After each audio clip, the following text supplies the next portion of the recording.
Was Bill Goldberg reckless? Unsafe? Everything is real to Bill Goldberg. He just brings it every match. Hey guys, I am Marcus Buff Bagwell, and I have wrestled a whole lot of talented guys in my day, but one of the biggest names of all was Bill Goldberg. You know, Bill Goldberg was an Atlanta guy. You know, he went to the University of Georgia. He played for the Atlanta Falcons. So he was around all the clubs, all the gyms I was at, and there was an age difference. You know, Bill was probably 8 years older than me, I would guess. So, you know, even though I was younger, I was still clubbing and going to the same gyms and all that stuff. I had older brothers, so I was a very mature, 19-year-old kid. Hell, I signed with WCW at 21, so I was very young in this business. But I remember like it was yesterday, Bill Goldberg coming to Main Event Fitness on Buford Highway, and it was Lex, Sting, and myself doing cardio, and Bill wanted to get in the business. And he was asking us how to do it, and we're like, look, man, you go to Joe. There wasn't a school, there wasn't a power plant. There was a building that Jody Hamilton and Buddy Lee Parker ran, and it was a dungeon, it was a dump. So there wasn't any school kind of thing. It was just, if you knew somebody, they'd train you for $3,000. And so we were telling him about that, and we didn't have any stroke to get somebody hired, but Bill was pretty adamant about it, and so he ventured into it, man, and he went and saw Buddy Lee Parker, and Buddy started training him, and Bill had a great look and great charisma, and so fast forward through his training, they felt like they had something pretty big, pretty quick. So they put the fast track on him, on getting him into the ring. And when they did, I remember his first time he showed up at the building was, I didn't know it was going to be his debut, and nobody knew what was to come of Bill Goldberg. But he shows up in Macon, Georgia. And I remember Macon at the time, it had been a while since we'd been close to Atlanta or something, because my parents were there and my friends were there, and I had to buy several tickets for my friends to be there and family. So it was a pretty big deal, and I had a lot of family backstage and introducing them to Sting and Dallas and Kevin Nash and Hulk Hogan, and they're having a lot of fun, meeting everybody. And it's really a really tough time for the talent doing this, because I got to get ready for television, but you're trying to do the right thing with your family and stuff. But during the process of that, I'll never forget this. I'm going back and forth trying to get my parents at the position they had to stay and bring them to meet certain guys. And I hear Bill was sitting over in the back with a bunch of his big buddies, all jacked up buddies. And he was like, hey, Bagwell, you got small feet. Here I am running like a crazy person trying to take care of things. And I'm like, yeah, just kind of laugh. And his buddies are like, and I'm like, okay. So I didn't think anything about it, Kept going, doing my stuff. 10 minutes, it seems like an hour, but probably 10 minutes later, Bagwell, you got smaller feet than a girl. And his buddies, and I'm like, again, in one ear and out the other, kind of, because I was busy trying to, take care of my family. And then finally, about 15, 20 minutes later, again, he goes, Bagwell, how do you even balance on those things that are so small? I'm fed up at this stage. But he's Bill Goldberg, 280, and a monster. But I sit down, throw my foot up on the counter, and I go, you know what, Bill? A little bitty foot, but a big old contract. And I go, like his big buddies did. They wasn't doing it. They wasn't laughing no more. Bill wasn't hot or mad or going to beat me up, but he just kind of said touche, and, we went on our day. Well, it wasn't too long that my parents had to go to their seats, and now we're in the locker room. And this is Bill Goldberg and the Steiner brothers were super great friends. But I think this was at the beginning of all that. I don't think they really knew each other yet, because the locker room I was in, Bill came in kind of pushing around a little bit. And, these big boys, you just don't do that. And so they got up about, Rick and him kind of tussled a little bit, and he said, I'll make you say uncle. And Bill Goldberg said, you'll never make me say uncle. Well, they locked up, and Rick Steiner had him in a spot, had him in all whatever, some kind of wrestling maneuver that he said, "Uncle." And after that, Bill was never cocky or hard to work with. He was fantastic. Me and Bill were good friends. I know there's heat between me and Bill, but Bill, honest to God, has the story wrong. If I was to ask Bill Goldberg today what's wrong with us, he would tell you a story that we were at that gym in Buford, Lex Luger's and Sting's gym, and he would tell you that I made fun of him grunting on a bench press. And what he don't know is Lex Luger does a Herman Monster, like a skit where he sounds like Herman Monster. And when Lex would work out, he had Herman Monster strength. And every once in a while he'd go, ho, ho, ho, ho, like Herman Monster on the Monsters. And when Lex did that, Bill thought I did it after his set on bench, and thought from then till the second I'm telling this to you, he has thought for all of these years that I was a smart-ass little Marcus Alexander Bagwell that was ruffling big Bill Goldberg's feathers, and it couldn't be further from the truth. I love Bill Goldberg. I'm the biggest Goldberg fan ever. I never did that, ever.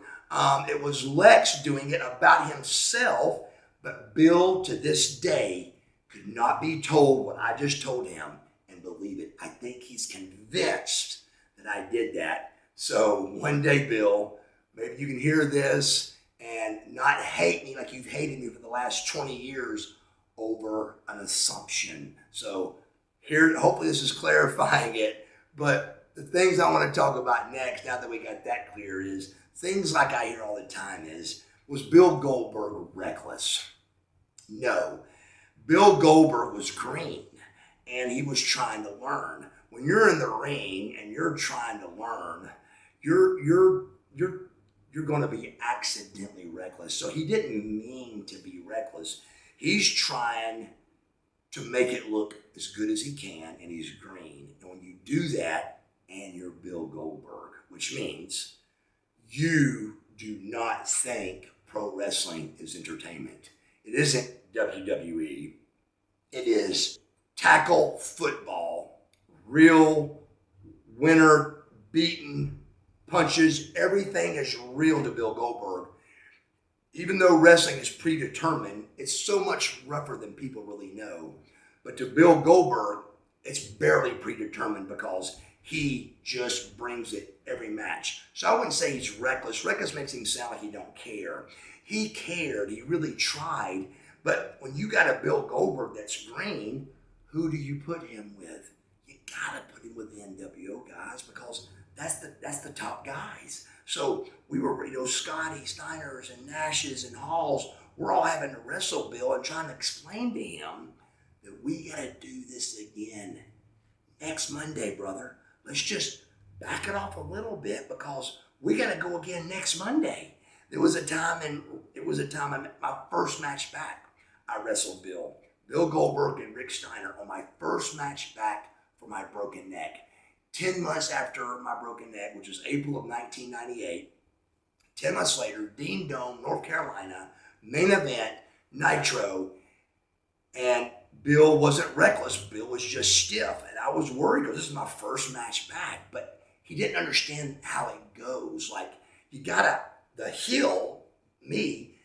mess with the baby face to get the crowd wanting him to kill me. But he really thought, kind of like back at the gym, making fun of him for the sound that he thought I was making, he took it personal when I was going, Goldberg, and he would swat at me, and he was mad at me. So taking a spear from Bill Goldberg, there is no faking it. He's coming 100 miles an hour. So again, do I call that reckless? No, I call that him trying to make it look as good as he could. And yes, he could back it off some, but he just wouldn't. He was just, to me, I love wrestling Bill because he was wide open. But, Unsafe would be the next example. I think sometimes he was unsafe because he just was green. Again, didn't mean to be unsafe. He was trying to do the right stuff, and he was trying to do moves he'd never done before. I mean, when you got a big old guy up and you got to bring him down for that jackhammer, there's inches involved where you could mess people up. And he didn't. He did a hell of a job, man. He was Bill Goldberg. He was incredible. He was the man. He had the win streak going. I count it just lack of hours in the ring, which he got better and better overall with everything. But, you know, did he feel experienced as other talent when you wrestled him? Absolutely not.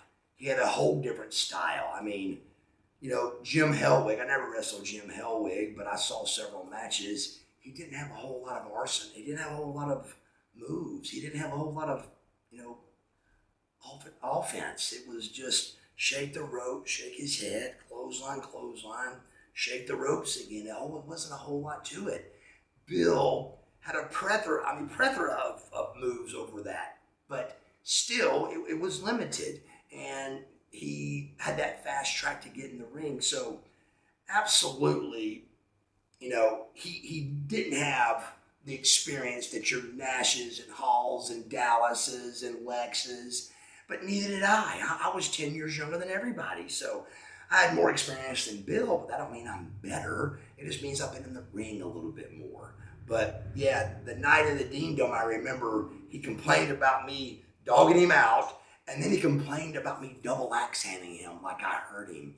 And I said, Bill, if that hurts you, you're in a world of trouble in this business. So that was at the beginning, though. I think Bill learned a lot, and I think we were all part of it, you know? I mean, his demeanor in the matches I thought was great. And the matches I had with him, they were great. He would listen, and we would call the stuff.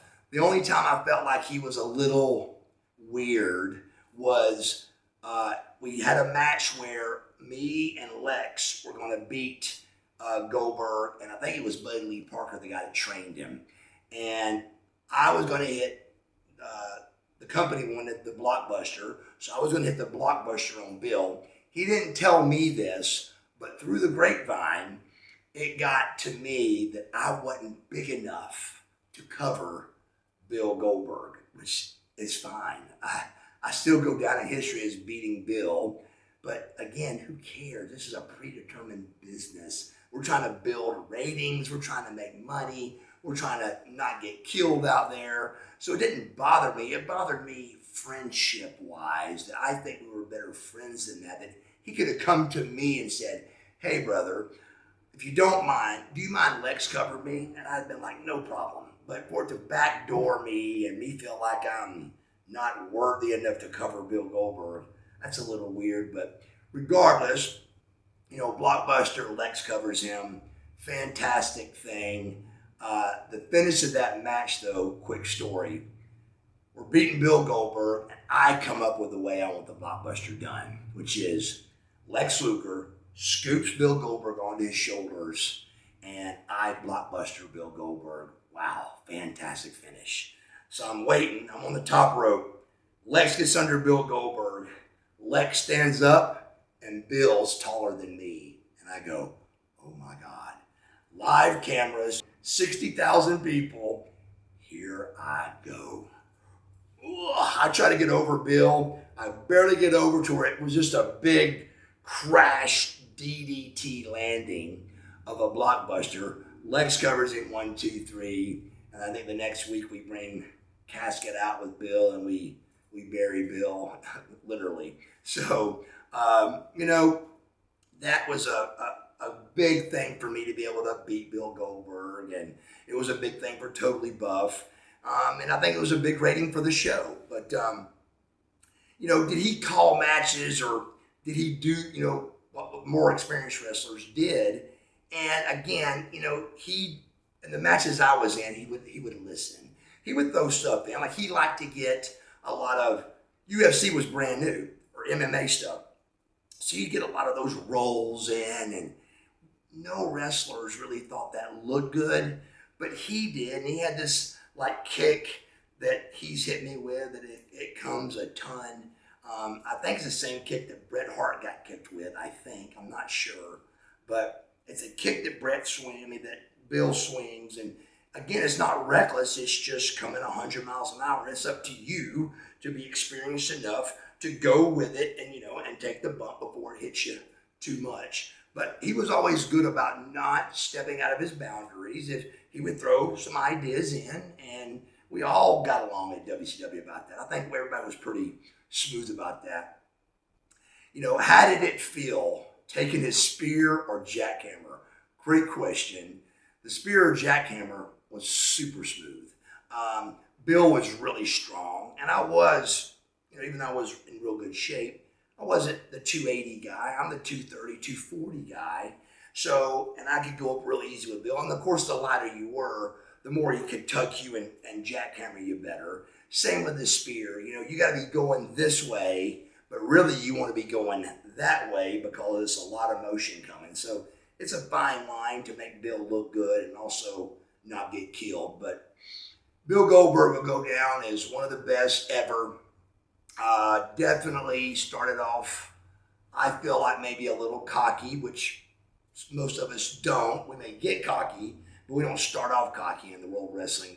In the world of wrestling, we start off humble and maybe get cocky. But he came in, Atlanta Falcon, Georgia Bulldog, tough guy, and found out that there was a lot of tough guys in the locker room. So love Bill. On a scale of 1 to 10, he gets a 10 in my book, but I beat you, Bill. If you enjoyed this video, please hit the subscribe button to stay in the loop for all future videos. And if you're interested in cool NWO shirts like this one right here or other wrestling merch, click the link at the top of your screen or on the description of the video to jump over to Fanatics and place your order today.